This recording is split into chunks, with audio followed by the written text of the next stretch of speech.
esteja convosco. Ele está no meio de nós. Proclamação do Evangelho de Jesus Cristo segundo Mateus. Glória a vós, Senhor. Naquele tempo, Jesus foi à região de Cesareia de Filipe e ali perguntou aos seus discípulos: Quem dizem os homens ser o Filho do Homem? Eles responderam: Alguns dizem que é João Batista, outros que é Elias, outros ainda que é Jeremias ou algum dos profetas.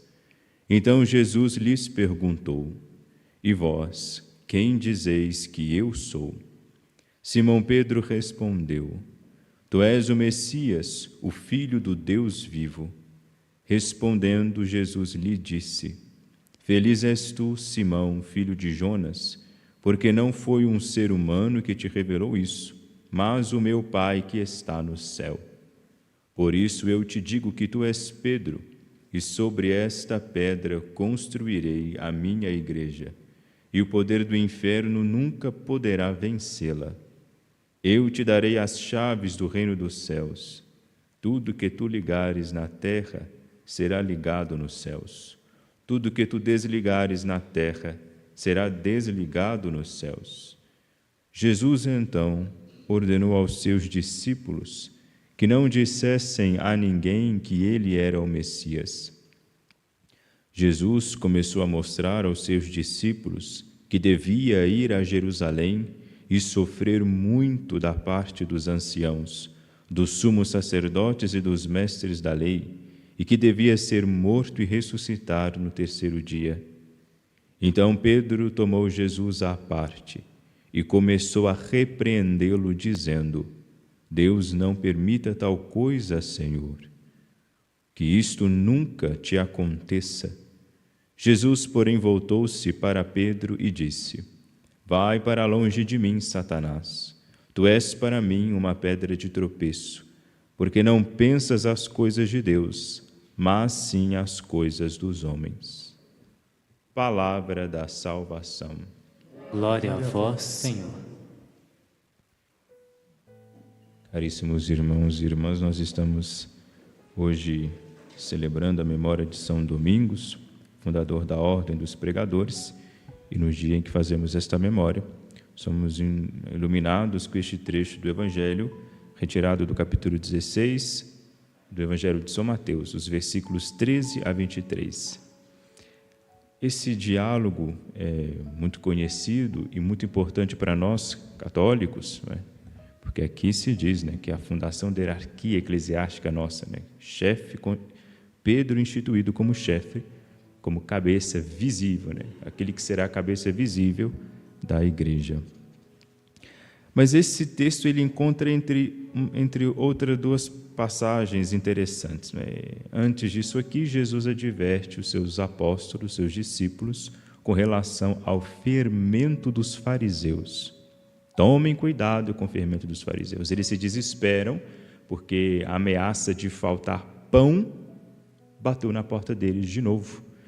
Já nosso Senhor já havia multiplicado os pães, veio o risco de novo, eles começam a cochichar entre si e são repreendidos por nosso Senhor. Ele diz: não sejam influenciados, não permita que o fermento dos fariseus cresça no meio de vocês. O que nosso Senhor está querendo dizer com isso? Qual é esse fermento dos fariseus? Eles, inclusive, vão compreender o que significava essas palavras de nosso Senhor depois dessa passagem aqui. Depois dessas falas que ele diz a Pedro. O fermento dos fariseus é a doutrina dos fariseus e dos saduceus. Qual é a doutrina dos fariseus e dos saduceus? Essa doutrina antiga e, podemos dizer sim, ultrapassada, que o próprio Deus, aqui na primeira leitura, já está dizendo: olha, virá um tempo em que as coisas serão novas, em que a lei não ficará mais subjugada, condenada a ser praticada pelos meros esforços humanos, mas virá um dia em que ela vai ser inscrita no coração.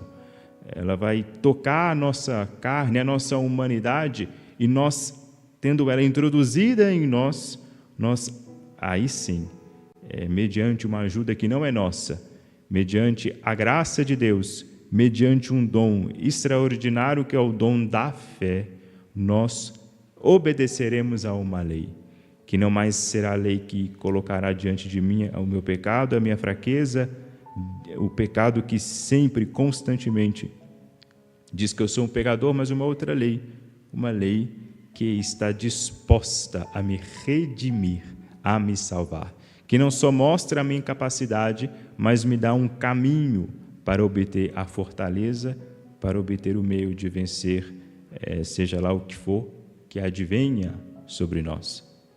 É o júbilo que nosso Senhor, o motivo do júbilo de Cristo para com São Pedro, essa belíssima confissão de fé, que é a confissão de fé de todos nós, tu és o Cristo, o Filho do Deus vivo, esta fala de Pedro que faz com que ele mereça ser chamado, mereça esse nome de pedra, de rocha, aquilo que é firme, aquilo que é duro, aquilo que não é facilmente manuseável, modelável, porque ele serviu nesse momento de instrumento para a voz de Deus. A grandeza de São Pedro não é a sua inteligência, a sua perspicácia. Não, a grandeza de Pedro é porque graças a Pedro, os discípulos, os apóstolos, ouviram uma confissão, ouviram as palavras ditas por uma boca humana, mas inspiradas pelo próprio Deus. Uma verdade que Pedro por si só não teria condições de dizer, mas é que ele diz. Diz, por isso nosso Senhor se alegra, porque Pedro não se serviu de meios meramente humanos. Aqui o fermento dos fariseus não tem espaço. É outra coisa, é o fermento novo, abundante, que não cessará nunca, que é o fermento do próprio Cristo. Ou seja, é um novo tempo, o tempo em que nós teremos agora a ajuda desse Deus que se fez homem para nos reerguer. Deus, ele desce do céu, não desceu para ficar aqui. Ele desceu e voltou lá para o céu, voltou para a direita do Pai. Hoje, nosso Senhor voltou para a sua glória. Por que ele fez esse movimento? Ele veio romper uma barreira, ele veio abrir um portal, uma porta, para nos dar acesso ao Pai. Ele se rebaixou à nossa miséria, à nossa condição humana miserável, para nos transformar de miseráveis a filhos de Deus, para nos reerguer. Os católicos orientais são até mais radicais do que nós, e eles usam sem medo o verbo divinizar. Cristo veio para nos divinizar. E fazendo isso através dessa lei, que será inscrita no nosso coração, através da fé, através do auxílio do Espírito Santo na nossa vida. Sem o Espírito Santo, aí vai o outro lado desse episódio, o outro lado de Pedro. Pedro, no momento, é exaltado como sendo aquele que vai deter as chaves mediante as quais ele poderá ligar e desligar. Isso terá efeito lá no céu. Pedro depois é chamado de Satanás, porque aqui Pedro já passou aqui Pedro consome o fermento dos fariseus e dos saduceus. O fariseu é o povo lá da lei, que era fervoroso, defensor, estudioso das Sagradas Escrituras. Saduceus, a casta mais rica, a casta sacerdotal. Eram homens que viviam ali, estavam diretamente ligados à lei mosaica, viviam de algum modo da lei mosaica. Pedro ele consome o fermento dos fariseus ao arrogar para si direito sobre a divindade, ao arrogar para si direito sobre o próprio Deus. Pedro, ele até é muito fácil a gente imaginar essa cena, porque diz que ele toma Jesus à parte. É como ele está lá vendo Jesus dizer que vai ter que sofrer, que vai ter que morrer, não sei o quê, e Pedro ele vai e bate, certamente já se achando já o Todo-Poderoso, porque não, agora eu sou o chefe do colégio apostólico, etc. Ele chama Jesus de canto, não, vem aqui, deixa eu contar um negócio, tira ele do meio de todo mundo e no canto fala com ele, que isso não te aconteça, Senhor. O que Pedro está fazendo aqui? É um desejo dele, evidentemente, mas é um desejo dele que está na contramão da vontade de Deus, nosso Senhor. A mensagem de Cristo, ela supera a nossa capacidade humana de perceber as coisas. Como é que nós podemos conceber a morte como sendo uma coisa boa? A gente nem foi feito para morrer. A morte na nossa vida é um resultado, é um erro, um erro de percurso que nós temos que padecer. Mas nem para isso nós somos feitos. Como é que nós conseguimos enxergar isso conseguiremos enxergar isso como uma coisa boa. Se nós não abrirmos-nos ao Espírito, se nós não fizermos silêncio para todas as vozes que nos circundam e escutar essa lei escrita no nosso coração, nunca nós vamos conseguir conceber a morte, o sacrifício como sendo coisas positivas. Pedro, mordido pela serpente, ele quer mudar o projeto salvífico de Deus. Por isso ele é chamado de Satanás. Porque Satanás, essa palavrinha de origem hebraica, significa sedutor mesmo. Ele está seduzindo Cristo, querendo tirar Cristo do caminho reto, seduzindo ele para fora, dividindo,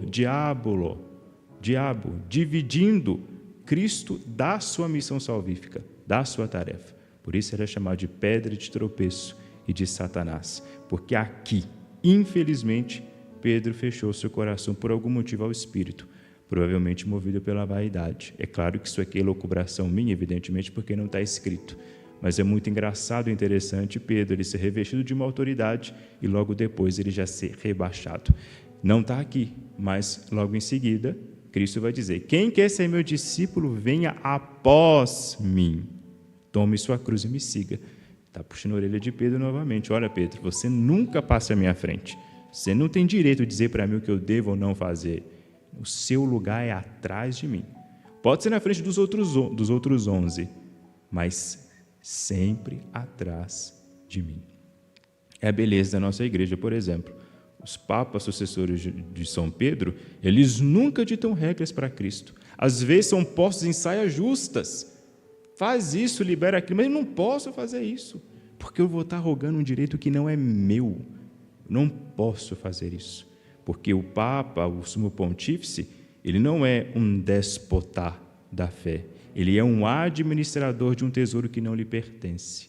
Aquilo que ele faz, que para nós às vezes pode ser novidade, na verdade não é coisíssima nenhuma. Ele só está nos fazendo enxergar aquilo que já estava no nosso depósito da fé, estava às vezes sendo ignorado, foi deixado de lado, etc. Mas eles não podem fazer. Não é culpa deles, mas eles estão só obedecendo aquilo que está na sequência desta passagem. Se quer ser meu discípulo, venha após mim, renuncie a si mesmo, tome a sua cruz e me siga. Isso não é só reservado aos religiosos. Todos nós devemos dispor de nós mesmos e seguir esse Cristo, ficar atrás dele. Todos nós recebemos na mão dele um tesouro inesgotável, do qual nós podemos beber a hora que nós pudermos. Todos nós somos chamados a entrar nesse caminho de salvação e ser reerguidos por Cristo. A gente só tem que começar a ouvir essa vozinha dessa lei inscrita, porque ela está inscrita no nosso coração, porque ela nos fala.